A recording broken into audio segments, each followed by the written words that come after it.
So this walk is just about half an hour or so long, about a mile, they reckon, on the signpost.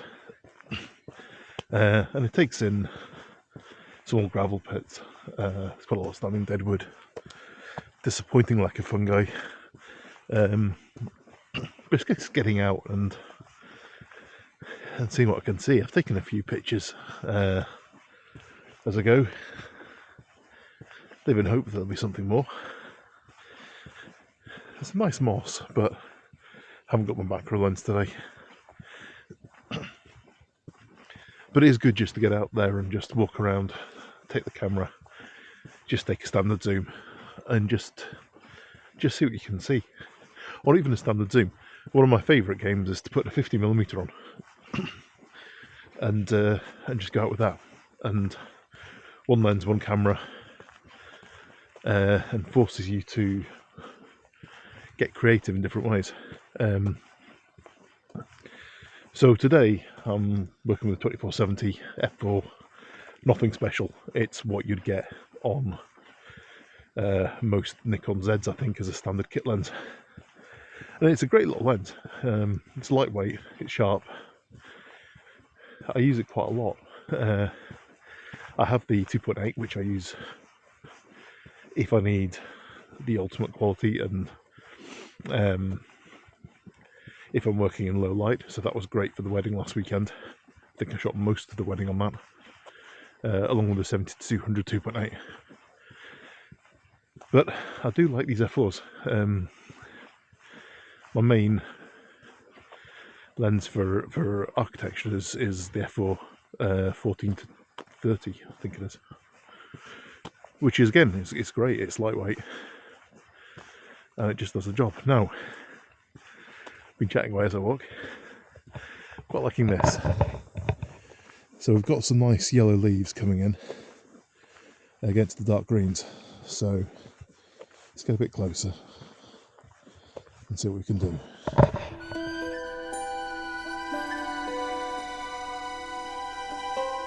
Just looking, there's some more good yellow chunks in here. If it wasn't for the yellow, it would just be a bit too uniformly dark green. These sort of conifer forests, even though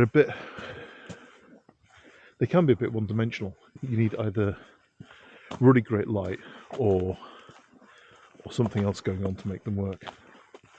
And I don't have great light today, so I'm relying on these flashes of interloping deciduous trees that are still clinging on to a little bit of their autumn colour.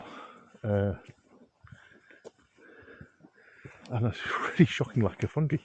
I was really hoping for some flygarics or something in here today, but never mind. There we go. We finally found a mushroom.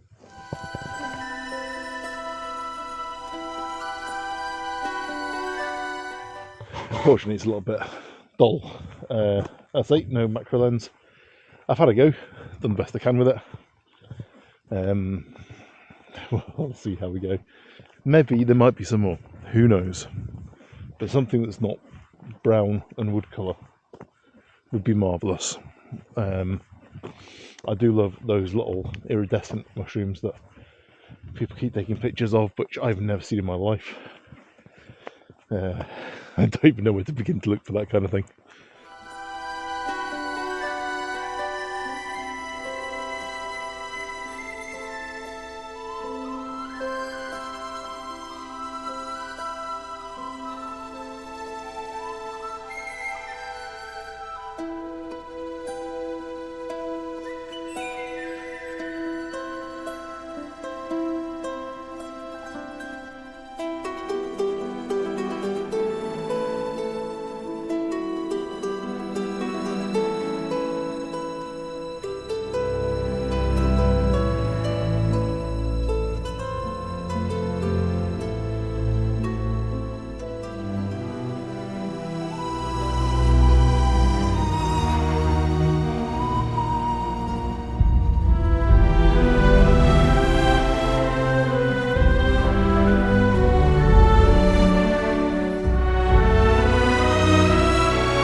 So I kind of messed up the last week or so with these videos.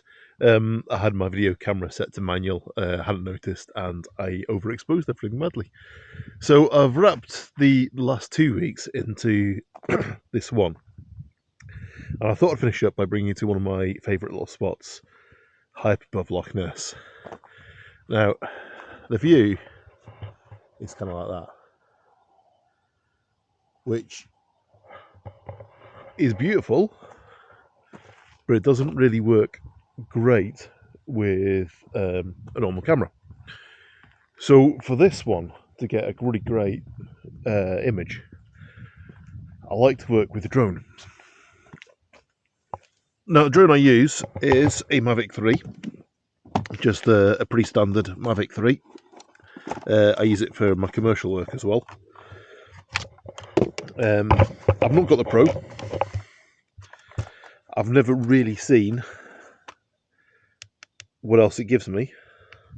And whilst the Cine would be nice for some of the extra features and functionality, it's not really necessary.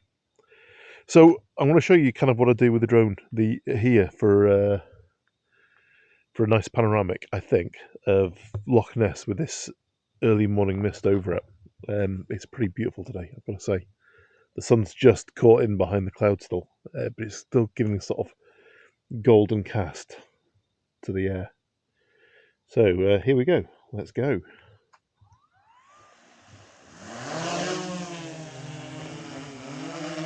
Take off. I'll just get where I can see what I'm doing.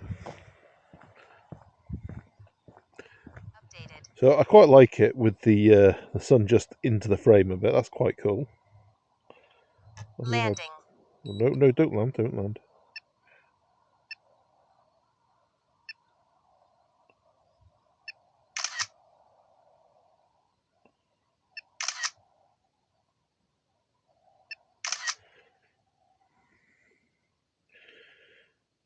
Don't know why it picked up.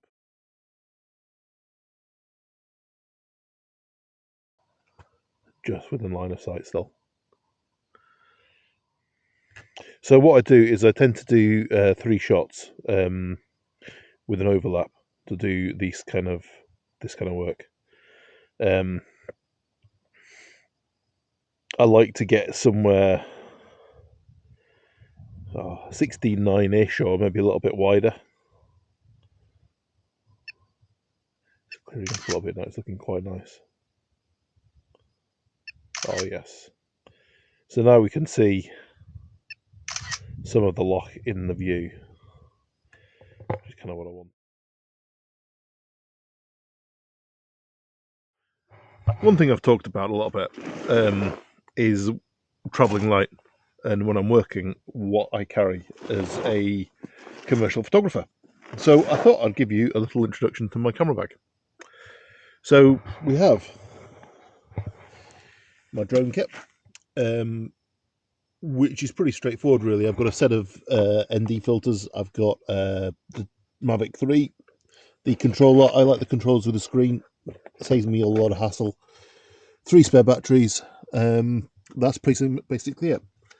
In terms of main camera, we have a Ricoh 360 VR job, an iPad, pad of paper, the Z6 Mark II with a 1430 f4 generally attached. You can see by the state of these how abused they are. And I do like this small rig cage, it's quite useful. I also carry a 2470 f4, the standard kit lens. Again, you can see it's pretty battered, it gets a lot of use. And then it's kind of my secret weapon almost, the 15mm lower Dream, I think they call it. It's a shift lens, so I can work the image circle better. There's a head torch, pencil case, and a what do you call them? Laser measurer. That's it. That's what I tend to use. There's not much else. I don't have my my landscape bag with me today because we're literally just popping out. I'm going to shoot a quick house in Inverness this morning. Go home, do some editing, and yeah, that's it. Oh, there's one other thing I do always have with me in the car, uh, which is one of my two adapted f-mount lenses. Sorry, just get everything in. So this always comes with me because I can do most things. I can cover most eventualities with my standard kit, but this beast, this is useful if I see some wildlife, because with the best of will in the world, a 70mm and cropping is never going to work, or almost never going to work. Never say never. So I carry a 120 to 500 zoom for those moments where it's just necessary. Nothing else will do.